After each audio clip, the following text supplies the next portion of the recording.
I was diagnosed with breast cancer in 2009, and it became pretty obvious that I needed something in my life to help get me through it. And it ended up being God. Christianity is not just a title, it's not just a name, it's not who you are, it's what you do. We want a church where anyone can come and learn more about God. The coffee shop and all the things that are happening, it makes it easy to invite our friends, which we have, and other friends to come in the future. Over dinners and parties and different life events, we've just built some great friendships here. It was just the best opportunity for us to really start to connect with other individuals right here in our own community. Wanting to contribute to your community in a productive and meaningful way is something that you can't capture in any other way. It's so neat to see God working through us as His servants to take care of other people, to be a part of the community. It's incredibly gratifying, and we would like to see more people receive that gift and be a part of that, and the outreach and the change that we can make, the difference, even if it's for just one person.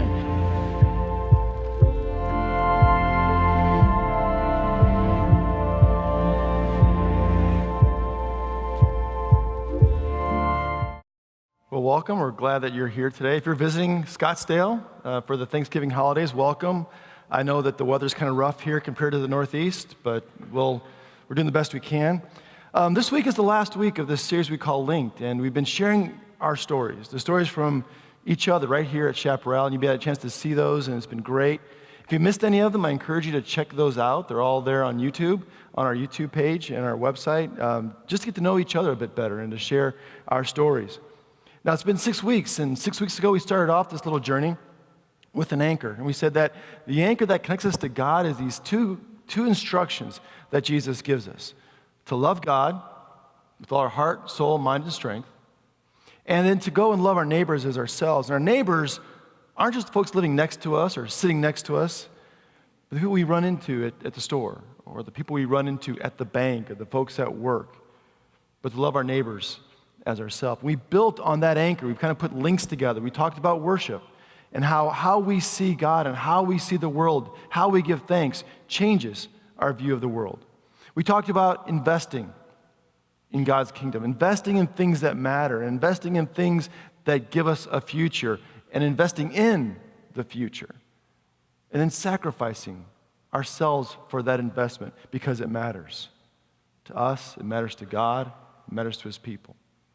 And then last week, we talked about how we follow Jesus, who has authority like none other, authority to forgive our sins when others won't, and then gives us the authority then to forgive. He gives us authority to really forgive those who have wronged us and continue to wrong us. And so today we're kind of going to wrap this up. And wrap-ups and reviews are these kind of weird in-between things. Because in some ways, when you wrap something up, you're looking back at where you came from, which is great. It's a great reminder. It's exciting. But then also you're looking forward to the next thing coming. You're kind of in between. In some ways, Thanksgiving, which is coming up this Thursday, is kind of like that too. It's this in-between kind of thing, Thanksgiving is. Because on one hand, you're excited. You're looking back over the year, over the things that have happened, but you're also looking forward. I mean, because Thanksgiving is this time when we get to spend with family, be with friends. We get to eat foods we only eat at Thanksgiving in the quantities only we eat at Thanksgiving time. You get the anticipation of the smell of the baking and the smell of the turkey being made. You may skip breakfast because you're waiting for anticipating Thanksgiving. Or maybe you even have a plan. Anybody had a meal plan when it comes to Thanksgiving? Not like counting calories or any of that stuff. I'm talking about like a meal plan. Where, like, for example, some of you may be what I call dividers. What you do in a divider is you take your plate and you put a little bit of everything on it, and you divide it into little sections so that no section touches another section. And each section is equal.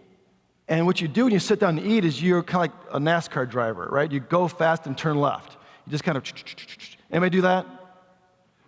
Okay, a few dividers. There's other folks that I call our cereal eaters, not like as in Fruity Pebbles cereal, but as in one after the other. And what they do is they don't want to offend anybody. So whoever brought the Brussels sprouts or brought the cranberry sauce. It looks like a can still when it's sitting on the thing, right? Who brought that stuff. They want to put that on their plate, but they don't really want it. They don't want to offend, Aunt so-and-so. So they put it on there. And what they do is they eat in line from the worst to the best. Who does that? A few of you, yeah, right? You can here's the salad and the Brussels sprouts and the cranberry sauce, but there's turkey coming, right? Or mashed potatoes and gravy, something like that.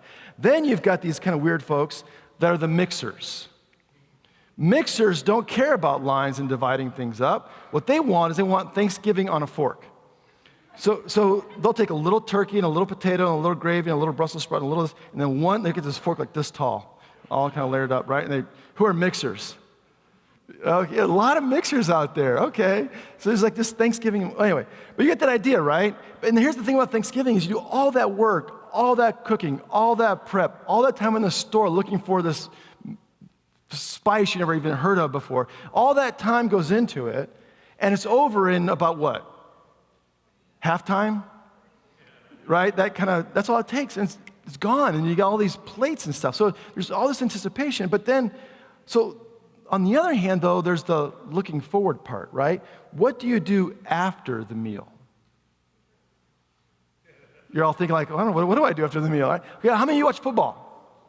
Football, okay. How many of you watch your first Christmas movie? A couple, sick people. How many of you go out and put up decorations? Get the tree out?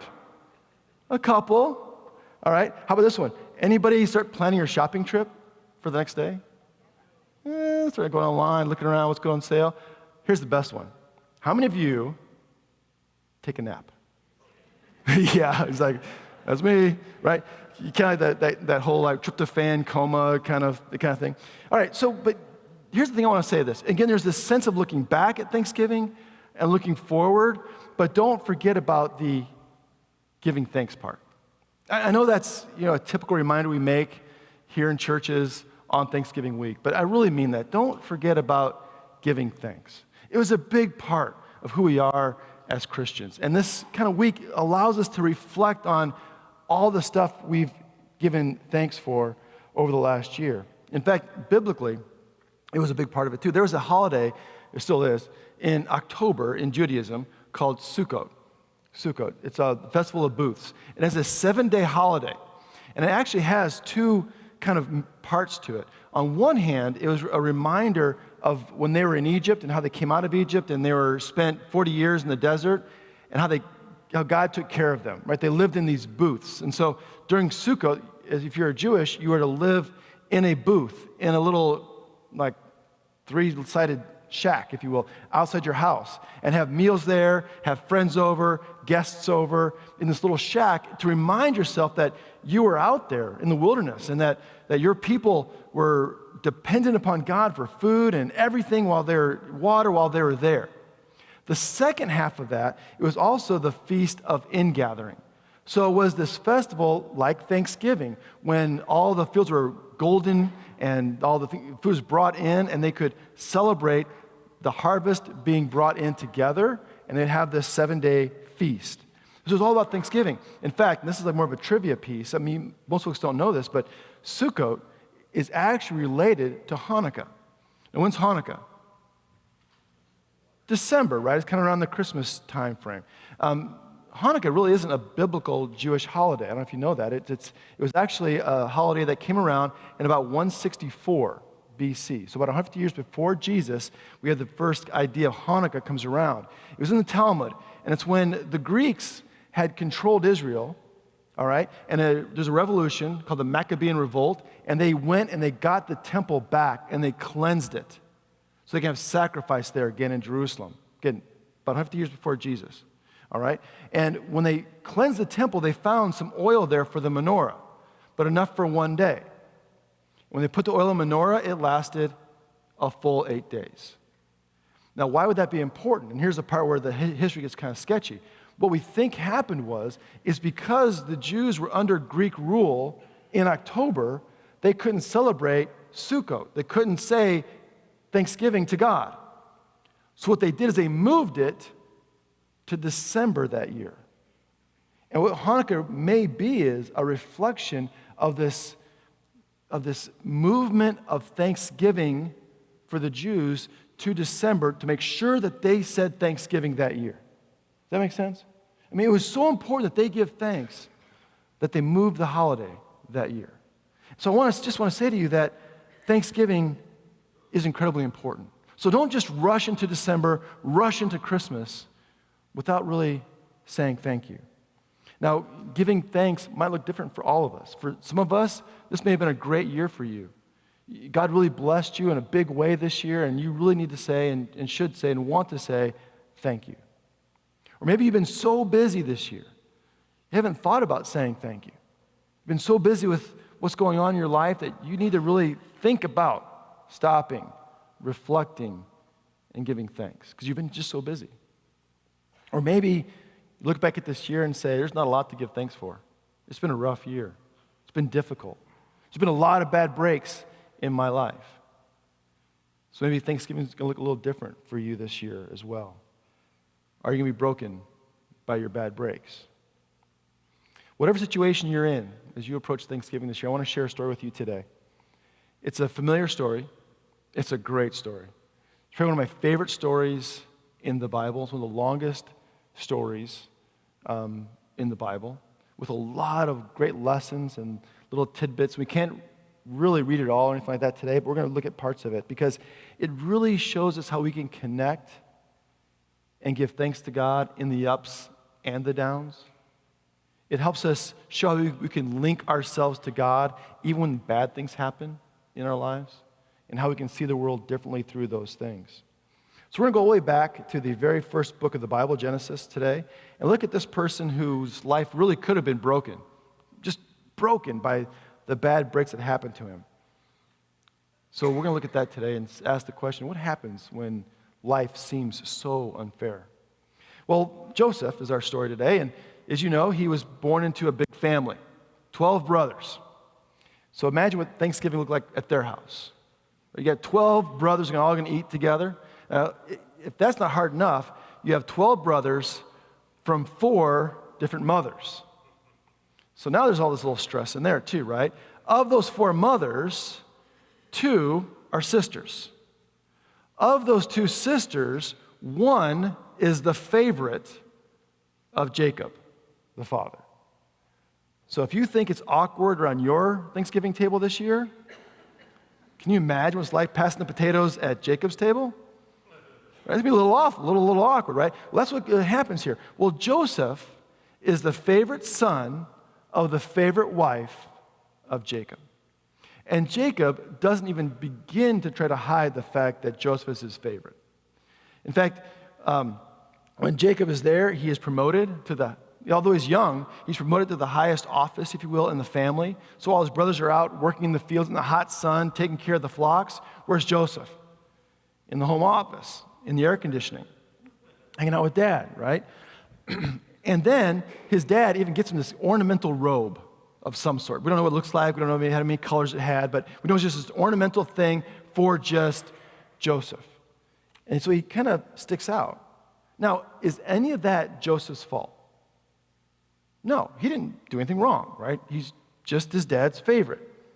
At the same time, though, Joseph doesn't really help himself either. I mean, what's the smart play if you're in Joseph's shoes? Right? Just kind of keep a low profile. But he doesn't, right? Instead, he kind of rolls up to Thanksgiving dinner in the new car that dad bought him, right, with the new robe that dad bought him, sits down at the Thanksgiving table, gets extra whipped cream for his chocolate pie, covered, and you can't see the pie anymore, just whipped cream, right? His brothers are eating rhubarb pie, right? It's not fair. Now, he's young. He's, probably 17-ish or something like that. And one day, while his brothers are slacking off at work, what does Joseph do? He tells on them. Now, that was his job. His job was to oversee them. And so, when they're not doing their job, he goes and tells dad. Now, how do you think his brothers are seeing Joseph about now? It's not good, right? He's the rat. He's telling them. He's a tattletale. He's the favorite. And they begin to really hate their brother. Like just the fact that in the Bible it says they could not even speak peaceably with Joseph because they're so angry with him. And then it gets even worse. One night, Joseph has 2 dreams, which is kind of like this idea of verifying the first dream. He has 2 dreams with the same identical point. And the point is, someday, his brothers and his mother and father will bow down before him. That's the dream's kind of point. Now, again, if you're Joseph, what's the smart play? Keep your mouth shut, right? Don't just, if it's going to happen, it's going to happen, but just, be cool. But he's 17. He's still in high school, if you will. He's probably the kid who's still at the kids' table at Thanksgiving, at the card table with all the, the Tupperware. He's that guy. And so he's not super mature yet, maybe. And he goes and he tells his brothers and his mom and dad what kind of dream he had. And it makes it even worse, to the point where his brothers want to kill him. So they decide they're going to kill him. They're going to kill their brother, get rid of this guy. But say that's too harsh. So instead of killing him, they throw him in a pit. And they're going to watch him starve to death. That's better. So they're sitting on top of the pit, right? He's in the bottom, eating rhubarb pie. Say, hey guys, how you doing down there? You hungry? You want some pie? You can't? Okay. That kind of thing.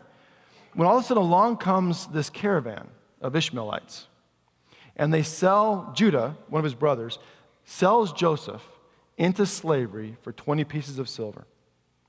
And Joseph is then taken to Egypt. Now again, is there anything in this that's Joseph's fault so far? I mean, not really. Not really. Yeah, he could have been smart about how he handled some things, but nothing has he done that's really wrong. So what questions is he asking as he's heading to Egypt? Why me?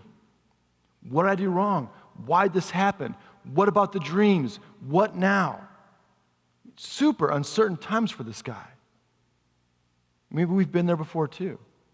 Here was this, he's at the highest point of his life, now at the lowest, like that. So he gets to Egypt, and he's sold to be a slave, and he's sold to a high official named Potiphar in Egypt. And in Potiphar's house, he works hard. He does a good job. And he's promoted all the way up to basically the CEO of Potiphar Enterprises. Now, he's still a slave, but he's a super important, respected slave. And here's what we don't have in Joseph's story. We don't see Joseph pouting. We don't see Joseph blaming his brothers. We don't see Joseph sitting back and giving up. We don't see that in his story. We don't hear anything about that. And I think sometimes when bad things happen, we're tempted to do that. Things don't go our way, so we want to quit. Or we're not in charge, so we're not going to try. Or we say, forget it, I don't even want to bother helping because I don't get my way. But that's not Joseph. He comes in this really bad situation and doesn't give up. He accepts the situation and he begins to move forward. One of my favorite quotes from Vince Lombardi is this: it's not whether you get knocked down, it's whether you get up. It's not whether you get knocked down, it's whether you get up. Because here's the reality. Will you get knocked down in life? Yes. Will you find yourself in a pit someday? Yes. Someday it'll be your fault. Some days it won't be your fault. But you got to find a way out. It doesn't do any good to stay at the bottom of the pit. It helps build character. One of my favorite books I've read a few years ago was called The Talent Code by Daniel Coyle. And in this book, he talks about that talent isn't born. We think that, like, oh, he's got so much talent, he's born with it. He says, no, you're not born with talent. You develop talent. You work at talent. He says this: struggling in certain targeted ways, operating at the edge of our ability, where we make mistakes, makes you smarter. Or to put it a slightly different way, experiences where you are forced to slow down, make errors, and correct them, as you would if you're walking up an ice-covered hill, slipping and stumbling as you go, end up making you swift and graceful without you realizing it. What he's saying is, it's the struggles, it's the getting knocked down, it's the hard work, repetition, making it right, makes you better, makes you have talent. So it's the getting up. Now, here's the other part of Lombardi's quote, right? You're going to get knocked down, but are you going to get up? But when you get up, what can happen to you? You're back up, right? Yeah. Now what can happen to you? You get knocked down again. We kind of forget that. The getting up means you're going to get knocked down again. You still get up. You still get up. So Joseph, right, he gets up. He is now kind of at the top again. And then he meets Potiphar's wife. Potiphar's wife thinks he's handsome. And she starts coming on to him a little bit, right? And he's like, no, leave me alone. For two reasons, he says. Number one, I don't want to betray my owner, Potiphar. Yeah, he's trusted me with everything in his life. I trust him. I'm not going to betray him like that. Number two, that's wickedness against God. I'm not going to do it. Which, by the way, says something about how Joseph sees his world. He still sees God deeply involved in his life and aware of what's going on. Despite what's happened to him, he believes God cares about him and that God sees and is paying attention to what is happening. That's huge. It's huge. He doesn't think that God's given up on him. He's not going to let his circumstances dictate his faith. You with me there? Don't let your circumstances dictate your faith. In this life, we will get knocked down. In this life, we'll find ourselves in pits. Don't let those circumstances dictate your faith, because God is still with you in those circumstances. He said so. And here we see Joseph doing that too. Now, Potiphar's wife doesn't give up. She badgers him. In fact, one day when they're alone, she grabs his tunic. He runs off, and she's still got his tunic. And then she uses that, and she says to Potiphar, and says, look, he came on to me. I stopped him, and I've got it. Here's the proof. And she got some other servants to back her up. So what's Potiphar going to do? He's caught. Well, here's what happens. Potiphar throws Joseph in prison. He goes from one pit to another. But here's the thing that makes it even worse. You think, oh my gosh, he went to prison, that's terrible. Not really. Hold, be with me here. He went to a white-collar prison. Now, why is that a kind of a better thing? Or actually a worse thing? For this reason. If you were an Egyptian free person, you're just a citizen of Egypt, and you were to do what he is accused of doing, what was the penalty? Death. How much more would a foreign slave be put to death and killed for what he was accused of doing? So why is it that he gets to go to white-collar prison? Because Potiphar believed him. He knew his wife was lying and was stuck. And so he has to say to Joseph, hey, buddy, I'm really sorry. I know you're innocent, but I'm putting you in jail anyway. Best I can do. So now Joseph knows he did nothing wrong. They know he did nothing wrong. And where is he?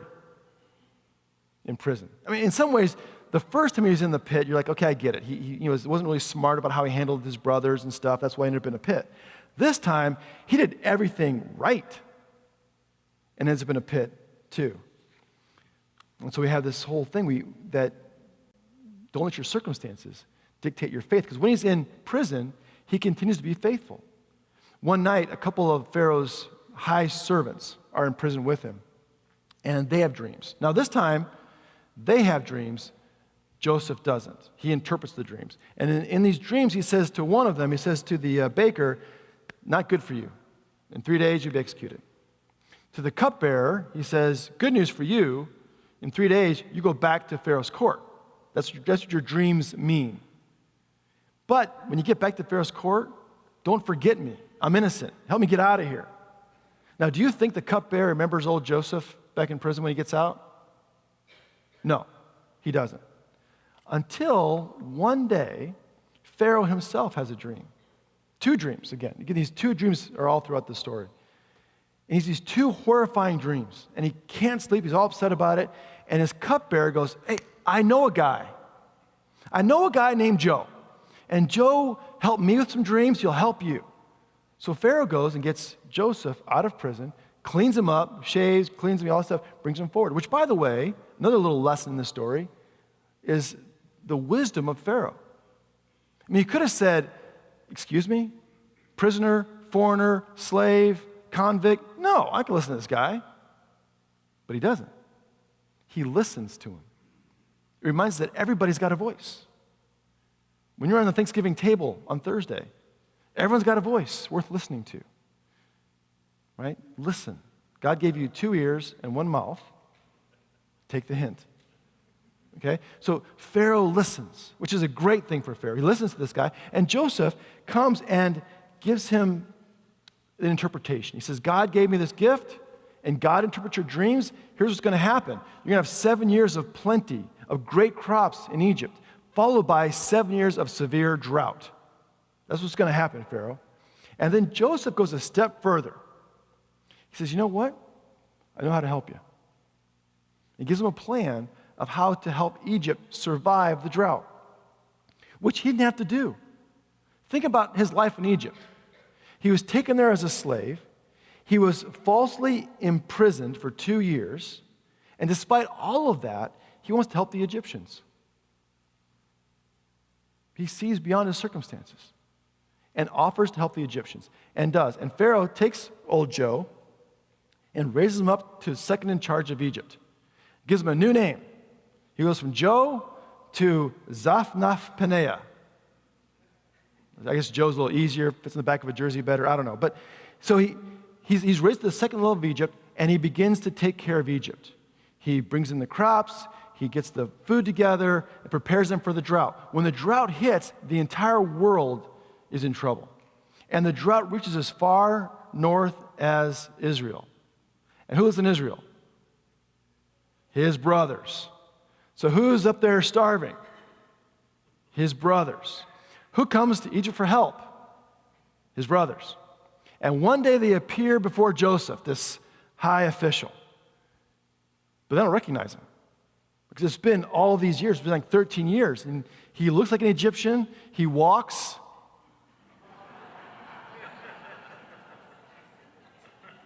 He walks like an Egyptian, right? So they don't recognize who this guy is. And so then we get this really interesting part of the story. It's kind of convoluted, but I'm going to give you the short version of it. What he does, what Joseph does with all this fancy meals and sending them back and all this kind of, what he does is one simple thing. He takes his younger brother, Benjamin, right? Benjamin's now the favorite, right? When he died, Joseph died, according to his dad, Benjamin's the new favorite. He puts Benjamin in the exact same position he was in all those years ago. And he wants to see, have his brothers changed? If given the exact same circumstances that they were in before, will they do something differently this time with Benjamin? And lo and behold, when Benjamin is on the line, when Joseph threatens to imprison him,